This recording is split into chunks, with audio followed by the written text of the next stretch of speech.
Entonces, volviendo un poquito a esta, a este desarrollo que Piaget hace en relación a la epistemología genética, él lo que va a proponer, o lo que al menos va a intentar, que de hecho lo logra, pero en ese contexto era un poco más complejo de decir, es que la epistemología genética sea una ciencia independiente de la filosofía, que pueda tener como su propio objeto de conocimiento. Y porque la diferencia es que la filosofía se pregunta por el conocimiento en sí, qué es el conocimiento. Y lo que va a proponer, esto que también en algún momento dijimos en la clase la vez pasada, que un poco lo comentaba Patri, es que el postulado de Piaget va a plantear un nuevo escenario en el cual la propuesta es poder interpretar o poder estudiar acerca de este pasaje de un estado de menor conocimiento a un estado de mayor conocimiento. Entonces, la inquietud tiene que ver con el origen del conocimiento, pero no en términos filosóficos, sino en términos de desarrollo. Este conocimiento que tiene que ver con el desarrollo del pensamiento como construcción cognitiva, ¿sí? De desarrollo eh, intelectual, como veníamos viendo anteriormente. Entonces aparecen estos supuestos que están más ligados a aspectos psicológicos que filosóficos, ¿no?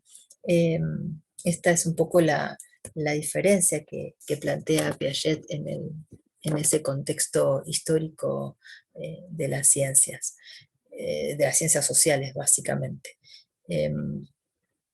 Pero a la vez él dice que la epistemología necesariamente tiene que ser un campo interdisciplinar, porque este campo científico debe ser ocupado por la interacción de varias disciplinas que ayuden a poder poner mayor conocimiento sobre los hechos evolutivos, ¿no? Eh,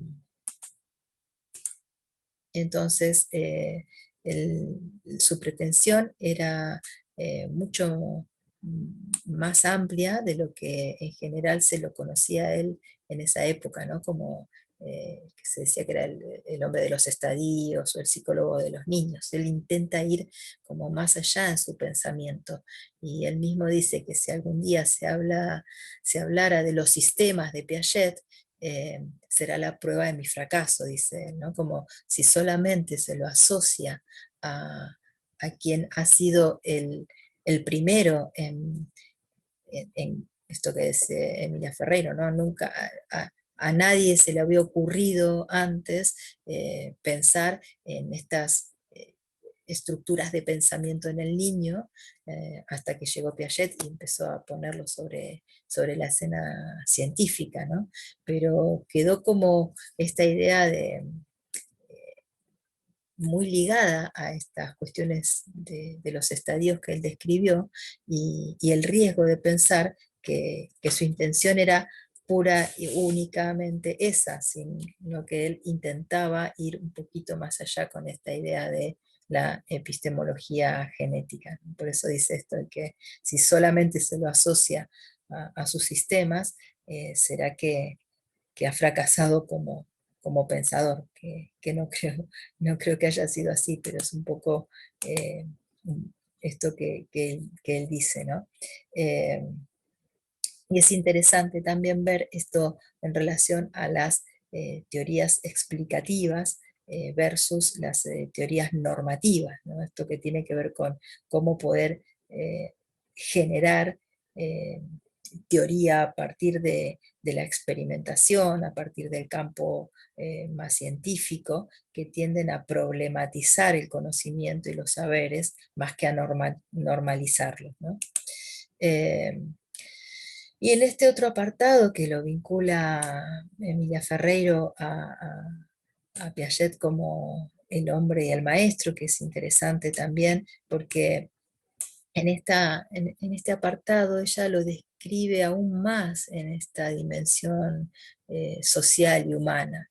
Entonces comenta que una de las cosas que a él le preguntaban siempre era cómo hacía para escribir tanto, porque era una enorme cantidad de producción escrita a partir de sus, no solo de sus de experimentos, sino que ya, como decíamos, ya a los 11 años escribió su primer postulado, digamos, o su primer texto eh, que, que tenía visos de ser científico, ¿no? Eh, entonces, él se describe como una persona eh,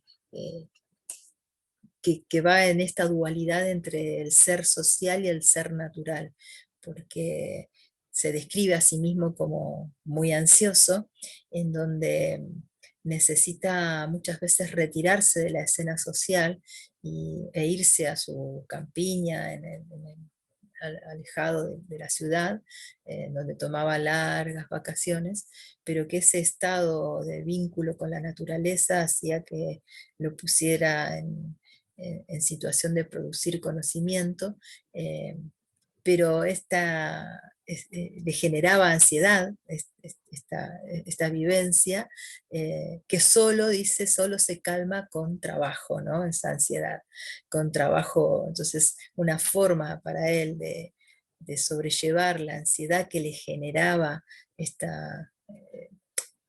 estado en vínculo con la naturaleza y esta inquietud por el pensamiento y por los postulados filosóficos y demás, le generaban una ansiedad tal que solo se calmaba con trabajo, con producción.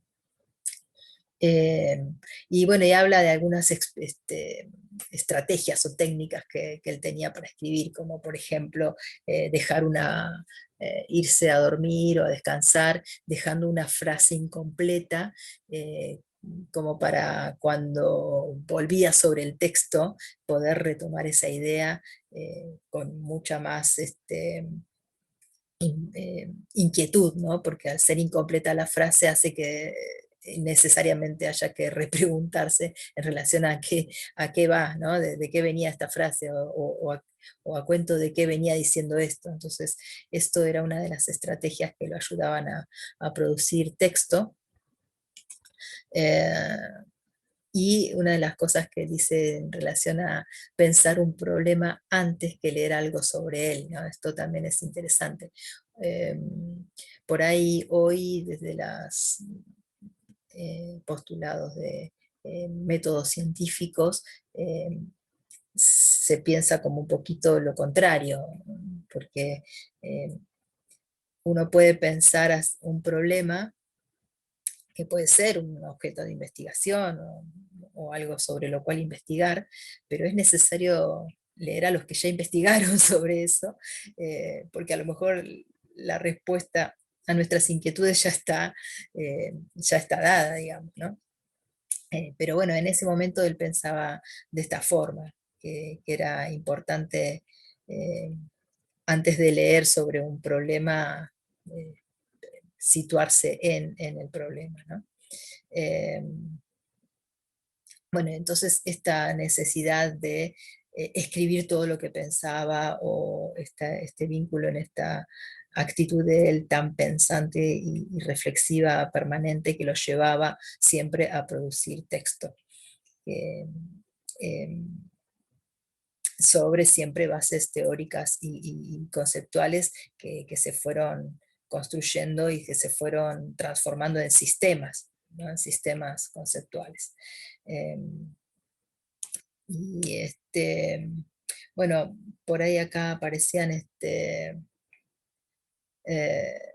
estas ideas de este pensador que era uno de sus contemporáneos, que decía que era como reducir la operatoria de la inteligencia en términos de esquemas, de estímulos y respuestas propuestas por este otro científico, en realidad tomaba como otra dimensión, porque en realidad, bueno, esto, ¿no? De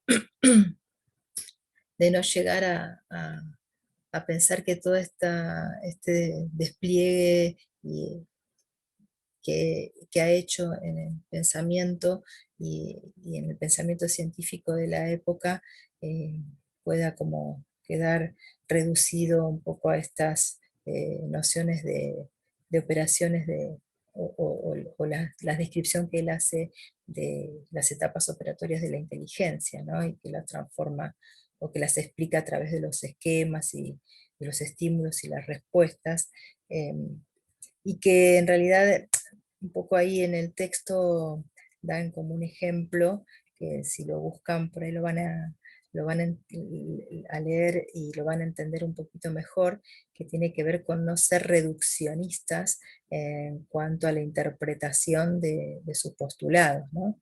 De no, eh, bueno, ahí cuentan un poco esta anécdota en donde creo que un niño o una niña ve este, un perro y entonces le preguntan y dicen que es un gato, entonces no, pero es un perro, y no, pero si yo le corto los bigotes o las patas, lo transformo, ¿no? Como esto de hacer como un reduccionismo en el pensamiento de Piaget. Porque en realidad para muchos sus aportes han cambiado considerablemente las teorías del aprendizaje, que su gran capacidad de- de poder de algún modo cuestionar el pensamiento de la época ha llevado a que las teorías del aprendizaje hoy tomen otros fundamentos. Y de hecho lo que hemos conversado, ¿no? Esto cuando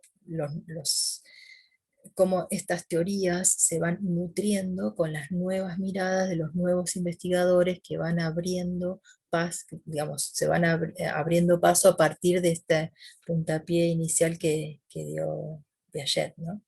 Eh, bueno, y un poco cómo organizar los periodos, esto está como en el final, creo, si no me equivoco, ya del texto, que aparecen allí como 3 periodos importantes en su producción, que tienen que ver con un primer periodo en donde él estudia el pensamiento a través del lenguaje, y un poco aparece esta idea de la descripción del pensamiento egocéntrico, que, que se relativiza cuando aparece la posibilidad del diálogo, esto que decíamos en algún momento, cuando eh, el primero analiza el pensamiento a partir del lenguaje en los niños, pero que luego esto tiene que ver con poder establecer este vínculo de diálogo eh, para incorporar que también en el niño aparece esta posibilidad de incorporar un pensamiento distinto a partir de la interacción con otros y del diálogo con otros. Luego aparece como una segunda etapa, que tiene que ver esto que dijimos en algún momento con su observación, la observación sobre sus hijos, y la observación sobre las acciones y, y, bueno, todo lo que a él lo llevó a desarrollar las hipótesis y experimentar con estas hipótesis, hasta este tercer momento en donde aparece la organización en categorías lógicas, de matemáticas y físicas. eh, y bueno, es interesante ver un poco todo esto de las revisiones que aparecen en relación a la noción de número, a la noción de invariante física, que es lo que estuvimos describiendo mucho, que es una de las cosas que aparecieron con la idea de conservación, las nociones de movimiento y velocidad, que aparecieron un poquito más adelante, eh, la idea de azar, que aparece también luego. Entonces, esta es un poco la secuencia de investigaciones que él fue describiendo a lo largo de su trayectoria, ¿no?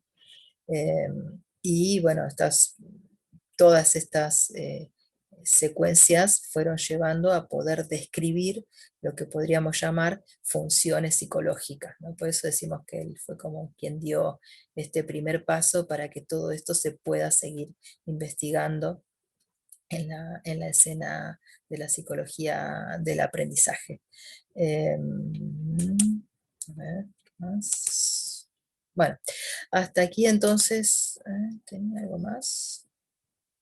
Sí, tenía algo más que no lo encuentro, a ver.